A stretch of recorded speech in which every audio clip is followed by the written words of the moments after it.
जय हिंद दोस्तों, कैसे हैं आप सब। उम्मीद है कि आप सबकी तैयारी बहुत अच्छी चल रही होगी। अब 2 महीने से भी कम समय बचा हुआ है जबकि आपकी उत्तर प्रदेश पीसीएस की प्रारंभिक परीक्षा और मध्य प्रदेश पीसीएस की प्रारंभिक परीक्षाएं प्रस्तावित हैं।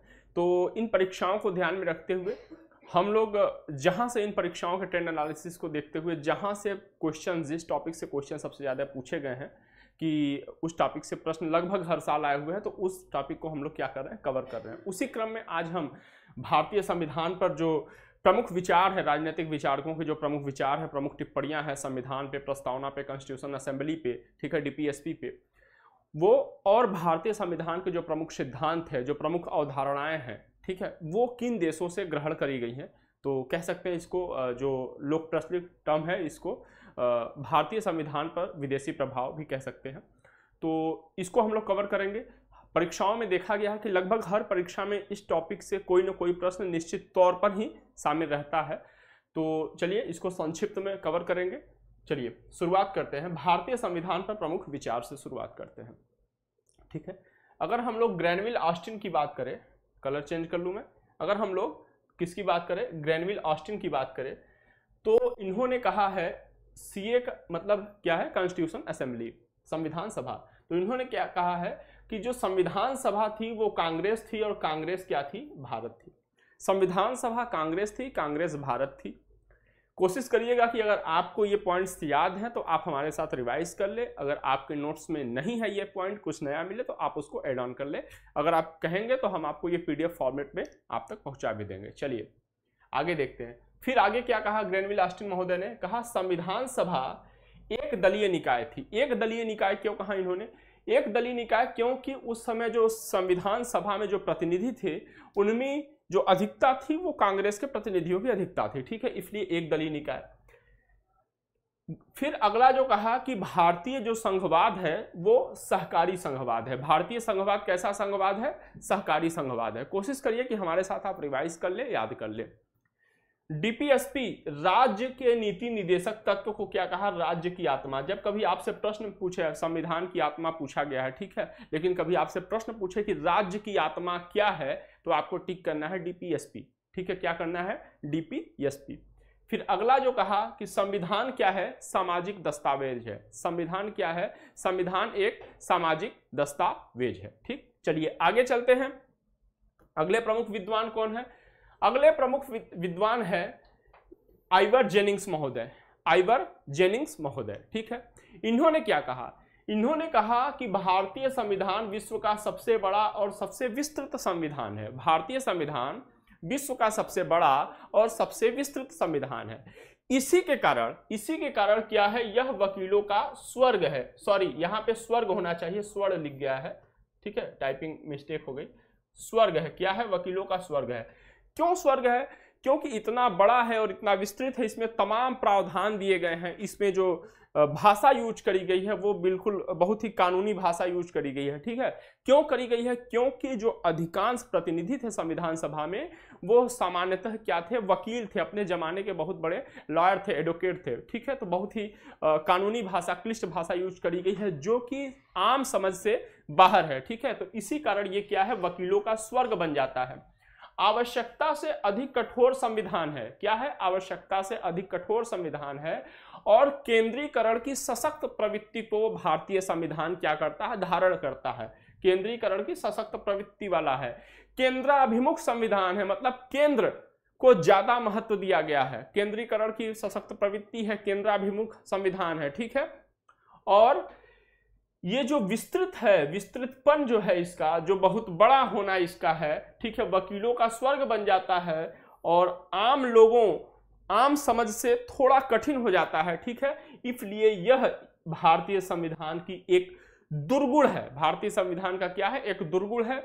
इसी आधार पर ध्यान रखिए विलियम आइवर जेनिंग्स भारतीय संविधान की आलोचना करते हैं। क्या करते हैं, आलोचना करते हैं। चलिए आगे चलते हैं।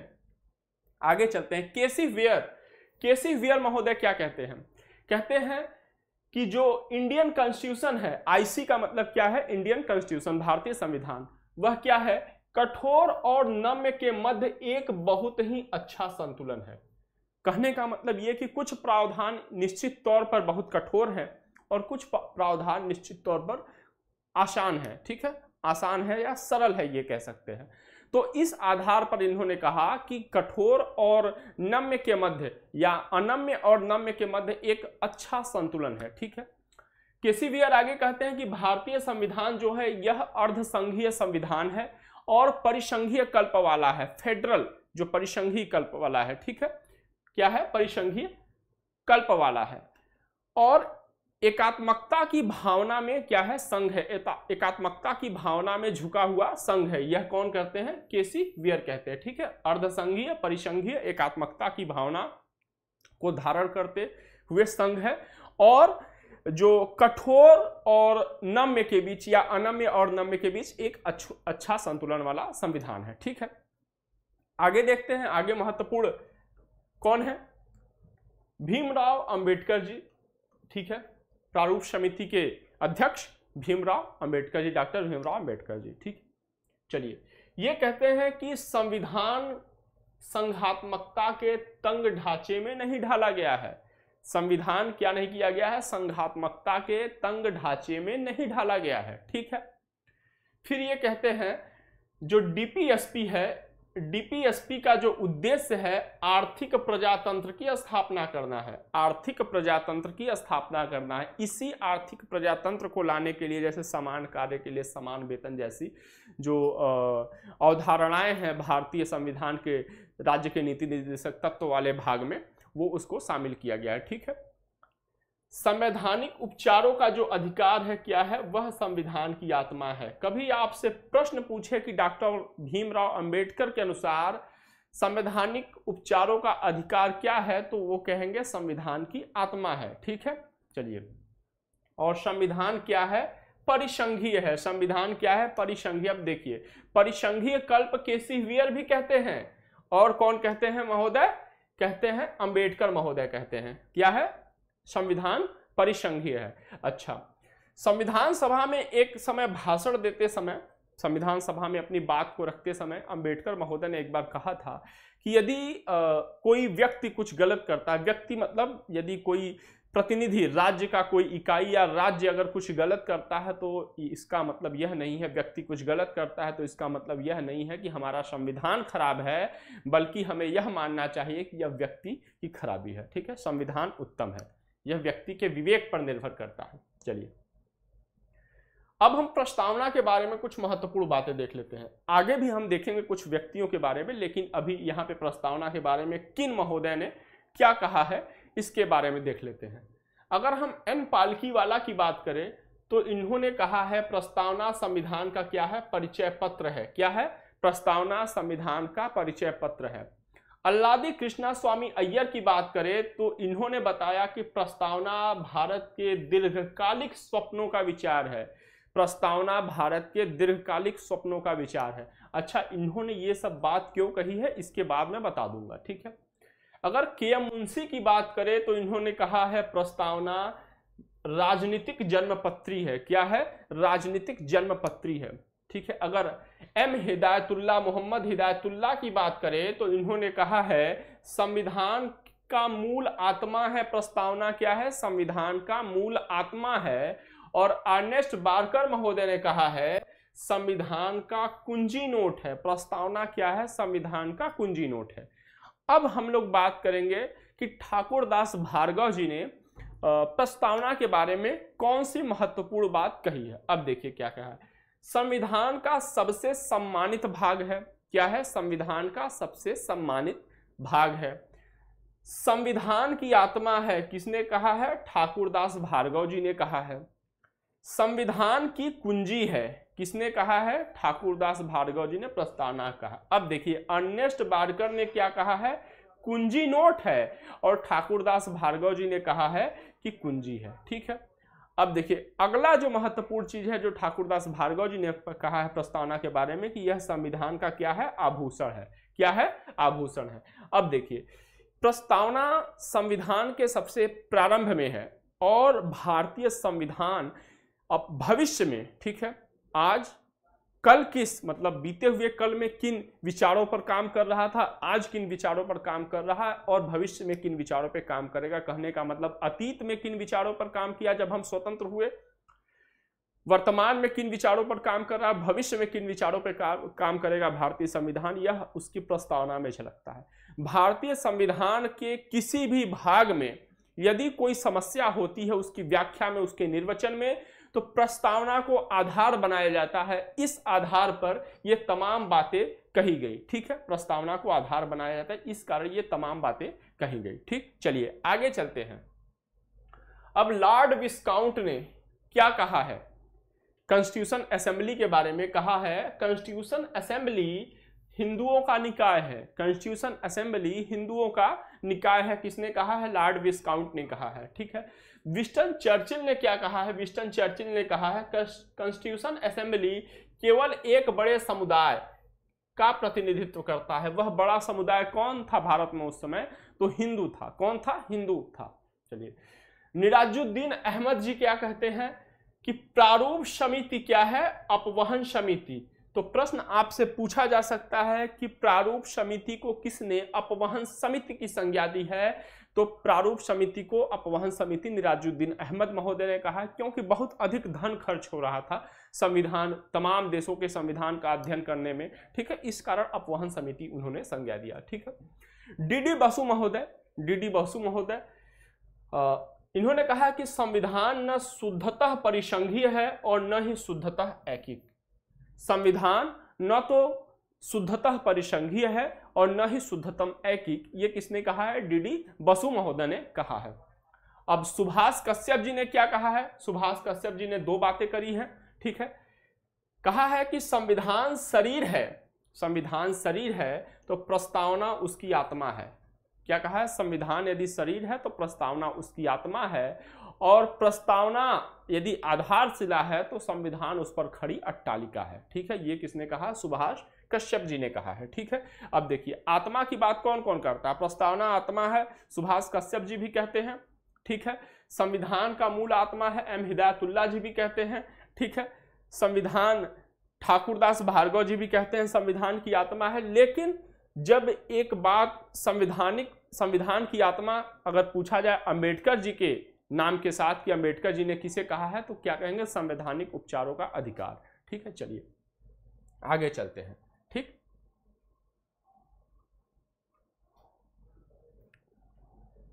मॉरिस जोन्स ने क्या कहा है? मॉरिस जोन्स ने क्या कहा है इंडियन कॉन्स्टिट्यूशन के बारे में कि यह बार्गेनिंग फेडरलिज्म है, उधार का लिया हुआ फेडरलिज्म है। किसने कहा है? मॉरिस जोन्स ने कहा है। क्यों कहा है?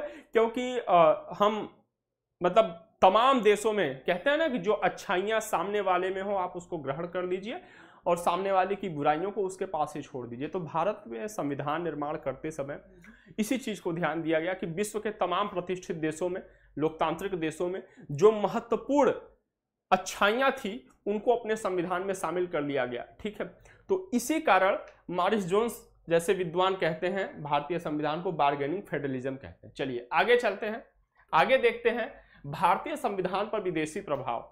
वो कौन से देश का संविधान है और वहां से भारतीय संवैधानिक प्रणाली में किस विचार को, किस अवधारणा को शामिल किया गया है, किस अवधारणा को ग्रहण किया गया है, या तो पूर्णतः उसी रूप में या वहां से उसकी विचार ली गई है और उसको भारतीय परिस्थितियों में क्या किया गया है? ढाला गया है। अगर भारतीय संविधान पर अगर हम सबसे अधिक प्रभाव की बात करें तो भारत शासन अधिनियम 1935 का पड़ता है। ठीक है, लेकिन उसके बाद जो मुख्य चीजें हैं वो कहां से ग्रहण करी गई हैं उसके बारे में हम लोग देखते हैं। अगर हम लोग ब्रिटेन की बात करें, ब्रिटेन की, ठीक है, ब्रिटेन की बात करें तो वहां से संसदीय शासन पद्धति ग्रहण करी गई है, संसदीय शासन पद्धति ग्रहण करी गई है।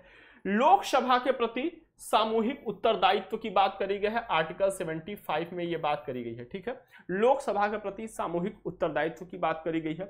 राष्ट्रपति की औपचारिक कार्यपालक प्रधानता की बात करी गई है कि राष्ट्रपति औपचारिक रूप से कार्यपालक प्रधान होगा और उसकी समस्त शक्तियां वह अपने अधीनस्थ अधिकारियों के द्वारा के माध्यम से प्रयोग करेगा। ठीक है, राष्ट्रपति को औपचारिक कार्यपालक की बात करी गई है। वास्तविक कार्यपालिक शक्तियां कहां रहेंगी? मंत्रिपरिषद में निहित होंगी, मंत्रिपरिषद में निहित होंगी। रूल ऑफ लॉ, विधि का शासन प्रश्नों में बहुत बार पूछा गया है। कहां से लिया गया है, ध्यान रखना है, ब्रिटेन से लिया गया है। विधि का शासन कहां से लिया गया है, रूल ऑफ लॉ ब्रिटेन से लिया गया है। विधि निर्माण की प्रक्रिया कहां से ली गई है, यह भी ब्रिटेन से लिया गया है। ब्रिटेन से इसके साथ साथ और क्या लिया गया है, तो एकल नागरिकता और एकीकृत न्यायपालिका, एकल नागरिकता और एकीकृत न्यायपालिका लिया गया है, ठीक है। और विधायिका के सदस्यों के जो विशेषाधिकार हैं और उनसे संबंधित जो उन्मुक्तियां हैं उसको भी ब्रिटेन से ही ग्रहण किया गया है। चलिए, एकल नागरिकता मतलब कोई भी व्यक्ति राज्य का नागरिक नहीं होगा, मतलब राज्य इन द सेंस कि कोई भी व्यक्ति यह नहीं कह सकता कि वह उत्तर प्रदेश का नागरिक है। व्यक्ति भारत में केवल भारत का नागरिक है, उत्तर प्रदेश या बिहार हो गया, मध्य प्रदेश होगा, वहां का निवासी होगा, ठीक है, ये कहा गया है। और अमेरिका में डुअल नागरिकता है, सिटीजनशिप है। चलिए, एकीकृत न्यायपालिका का मतलब कि देश में क्या होगी, एक सुप्रीम कोर्ट होगी, ठीक है। सुप्रीम कोर्ट देश के समस्त उसके जो बात होंगे, उसके जो कथन होंगे, ठीक है, वह देश के समस्त हिस्से में लागू की जाएगी। इससे नीचे क्या होंगी, हाई कोर्ट होंगी। हाई कोर्ट भी एक ही होगी प्रत्येक प्रदेश में, या जैसी वहां की आवश्यकता है कि एक से अधिक प्रदेशों के भी या एक से अधिक क्षेत्रों के भी, संघ शासित प्रदेशों या प्रदेशों के भी हाई कोर्ट एक ही हो सकते हैं, ठीक है। उसके नीचे डिस्ट्रिक्ट कोर्ट्स होंगे। तो ये क्या है, एकीकृत न्यायपालिका का ये प्रारूप है, ठीक। चलिए आगे चलते हैं। यह ब्रिटेन से ग्रहण किया गया है। अब यूएसए से क्या लिया गया है, संयुक्त राज्य अमेरिका से क्या ग्रहण किया गया है, तो राष्ट्रपति पर महाभियोग, आर्टिकल 61 ये राष्ट्रपति पर महाभियोग की प्रक्रिया क्या होगी या कैसे ली जाएगी, कैसे करी जाएगी, यह अमेरिका से ग्रहण किया गया है, यूएसए से ग्रहण किया गया है। उपराष्ट्रपति का पद अमेरिका से ग्रहण किया गया है। इसके साथ साथ आप वित्तीय आपातकाल, ठीक है, आर्टिकल 360 वित्तीय आपातकाल भी अमेरिका से ग्रहण किया गया है। उसके साथ साथ स्वतंत्र न्यायपालिका, एकीकृत न्यायपालिका कहां से ग्रहण किया गया है, ब्रिटेन से, लेकिन जो न्यायपालिका है वह स्वतंत्र होगी, वह कहां किया गया है, ग्रहण कहां से किया गया है, अमेरिका से किया गया है। और उसके साथ साथ फंडामेंटल राइट्स मतलब मूल अधिकार का जो सिद्धांत है, यह भी अमेरिका से ही ग्रहण किया गया है। जेआर का मतलब है जुडिशियल रिव्यू का सिद्धांत कहां से किया गया है, अमेरिका से ग्रहण किया गया है। और कॉन्स्टिट्यूशन अमेंडमेंट, यहां पे जो सीए का मतलब है कॉन्स्टिट्यूशन अमेंडमेंट है, ठीक है। कॉन्स्टिट्यूशन अमेंडमेंट में राज्य विधायिकाओं द्वारा अनुमोदन, कुछ प्रावधान ऐसे भी होते हैं संविधान संशोधन करते समय कि कुछ प्रावधानों में या कुछ विषयों पर जो राज्य विधायिकाएं हैं 50% या उससे अधिक राज्य विधायिकाओं की सहमति की भी आवश्यकता होती है। तो ये सिद्धांत कॉन्स्टिट्यूशन अमेंडमेंट का जो सिद्धांत लिया गया है यह अमेरिका से लिया गया है, ठीक है। ध्यान रखना है, ये कॉन्स्टिट्यूशन असेंबली नहीं है, ठीक है, कॉन्स्टिट्यूशन अमेंडमेंट है। चलिए आगे चलते हैं। आयरलैंड से क्या क्या ग्रहण किया गया है, आयरलैंड के संविधान से, तो राष्ट्रपति का जो निर्वाचन होगा वह राष्ट्रपति का एक निर्वाचक मंडल होगा, उस तरीके से राष्ट्रपति का निर्वाचन किया जाएगा। राज्यसभा में 12 सदस्यों का मनोनयन किया जाएगा, यह सिद्धांत वहां से लिया गया है। और जो राज्य के नीति निर्देशक तत्व है, राज्य के नीति निर्देशक तत्व जिसको राज्य की आत्मा भी कहा जाता है, वो भी कहां से लिया गया है, आयरलैंड से ग्रहण किया गया है, ठीक है, आयरलैंड से ग्रहण किया गया है। अगर हम ऑस्ट्रेलिया की बात करें तो हमारे प्रस्तावना की भाषा कैसी होगी, यह ऑस्ट्रेलिया से ग्रहण किया गया प्रस्तावना की भाषा, ठीक है। प्रस्तावना सबसे पहले देश किस देश के संविधान में आया था, ठीक है, यूएसए के संविधान में आया था, ठीक, यह ध्यान रखना है। चलिए ऑस्ट्रेलिया से और क्या लिया गया, अच्छा, प्रस्तावना भारत में पंडित नेहरू के उद्देश्य प्रस्ताव द्वारा प्रस्तावना लिया गया, उद्देश्य प्रस्ताव को ही आगे चल के प्रस्तावना का रूप दिया गया, तो उद्देश्य संकल्प के द्वारा प्रस्तावना भारत में भारतीय संविधान में शामिल किया गया। और उद्देश्य प्रस्ताव में भाषा कहां से लिया गया था, तो ऑस्ट्रेलिया से लिया गया था, यह ध्यान रखना है। चलिए, केंद्र राज्य संबंध ऑस्ट्रेलिया से लिया गया है। शक्तियों का विभाजन, जो केंद्र राज्य संबंध है, शक्तियों का विभाजन है, ये ऑस्ट्रेलिया से लिया गया है। और उसके साथ साथ समवर्ती सूची का विचार जो लिया गया है वह भी ऑस्ट्रेलिया से लिया गया है। संघ सूची, राज्य सूची, समवर्ती सूची, 3 सूचियां होती हैं। संघ सूची पर जो कानून बनाता है वो केवल संघ बना सकता है। राज्य सूची पर कानून बनाने का अधिकार राज्यों को होता है। ठीक है, और समवर्ती सूची पर केंद्र और राज्य, ठीक है, दोनों कानून बना सकते हैं। लेकिन अगर विवाद की स्थिति आती है या मतभेद की स्थिति आती है तो केंद्र के कानून को क्या किया जाता है, मान्यता दिया जाता है। कुछ परिस्थितियों में राज्य के कानूनों पर भी अगर मतलब वो बना सकते हैं, ठीक है, संघ नियम बना सकते हैं, कानून बना सकते हैं। चलिए आगे चलते हैं। तो समवर्ती सूची का कॉन्सेप्ट कहां से लिया गया, ऑस्ट्रेलिया से लिया गया। आगे देखते हैं कनाडा से क्या लिया गया, कनाडा से क्या लिया गया, ठीक है, संघीय शासन प्रणाली, संघीय शासन प्रणाली कनाडा से लिया गया है। सशक्त केंद्र, ठीक है, पावरफुल सेंट्रल सिस्टम कहां से लिया गया है, या सशक्त केंद्र कहां से लिया गया, कनाडा से लिया गया है। अवशिष्ट शक्ति का सिद्धांत कहां से लिया गया है, यह भी कनाडा से ग्रहण किया गया है। और राज्यपाल के द्वारा राज्य के कुछ विधेयकों को राष्ट्रपति के विचारणार्थ सुरक्षित रखना, यह भी कनाडा से ग्रहण किया गया है। चलिए आगे चलते हैं। जापान से क्या लिया गया है, तो आर्टिकल 21 में, भारतीय संविधान के आर्टिकल 21 में जो कि मौलिक अधिकारों से संबंधित है, उसमें जो विधि द्वारा स्थापित प्रक्रिया की बात करेंगे, प्रोसीजर इस्टेब्लिश्ड बाय लॉ, ये जो वाक्यांश है यह कहां से ग्रहण किया गया है, तो यह जापान से ग्रहण किया गया है। परीक्षाओं में बहुत बार यह पूछा गया है, ध्यान रखिएगा, ठीक है, जापान से ग्रहण किया गया है विधि द्वारा स्थापित प्रक्रिया। आगे चलते हैं, आगे देखते हैं कि दक्षिण अफ्रीका से कहां क्या लिया गया है, ठीक है, तो कॉन्स्टिट्यूशन अमेंडमेंट की जो पद्धति है यह कहां से ली गई है, दक्षिण अफ्रीका से ली गई है। और कॉन्स्टिट्यूशन अमेंडमेंट का सिद्धांत कहां से लिया गया है, हमने यहां अभी देखा था, ये कॉन्स्टिट्यूशन अमेंडमेंट का में किसकी, विधायिकाओं द्वारा अनुमोदन का जो सिद्धांत है यह अमेरिका से लिया गया, जबकि कॉन्स्टिट्यूशन अमेंड का जो सिद्धांत लिया गया है वह दक्षिण अफ्रीका से लिया गया है। अगर हम सोवियत संघ रूस की बात करें तो यहां से फंडामेंटल ड्यूटीज दी गई है। फंडामेंटल ड्यूटीज मतलब व्यक्ति के मौलिक कर्तव्य, सोवियत संघ रूस से लिए गए हैं, ठीक है। सरदार स्वर्ण सिंह कमेटी के अनुशंसा पर इसको 1976 में 42वें संविधान संशोधन के द्वारा, 42वें कॉन्स्टिट्यूशन अमेंडमेंट के द्वारा इसको लागू किया गया था, फंडामेंटल ड्यूटीज को। और कॉन्स्टिट्यूशन अमेंडमेंट की पद्धति दक्षिण अफ्रीका से ली गई है। चलिए, फ्रांस से गणतंत्रात्मक शासन पद्धति ली गई है। गणतंत्रात्मक शासन पद्धति मतलब राज्य का जो सबसे बड़ा पदाधिकारी होगा उसका पद क्या होगा, उत्तराधिकार में नहीं, मतलब उसका पद जो होगा निर्वाचन द्वारा भरा जाएगा। किसी भी व्यक्ति को उस पद पर पहुंचने की समान स्वतंत्रता होगी, ठीक है। यह यह गणतंत्रात्मक शासन प्रणाली का मूल अवधारणा है, ठीक है। यह कहां से लिया गया, फ्रांस से लिया गया है। और जर्मनी का वीमर संविधान, ठीक है, 1933 के जर्मनी के वीमर संविधान से आपात उपबंध ग्रहण किए गए हैं, ठीक है, आपात उपबंध ग्रहण किए गए हैं। चलिए, इसी के साथ हमारी आज की यह महत्वपूर्ण श्रृंखला समाप्त होती है। निश्चित तौर पर आगे हम फिर कुछ महत्वपूर्ण बिंदुओं, महत्वपूर्ण टॉपिक से संबंधित कुछ तथ्यों को लेकर आएंगे जो आपकी परीक्षा में आपको निश्चित तौर पे मदद पहुंचाएगी। तब तक आप अपना पढ़ाई अच्छे से करते रहिए। जय हिंद, जय भारत।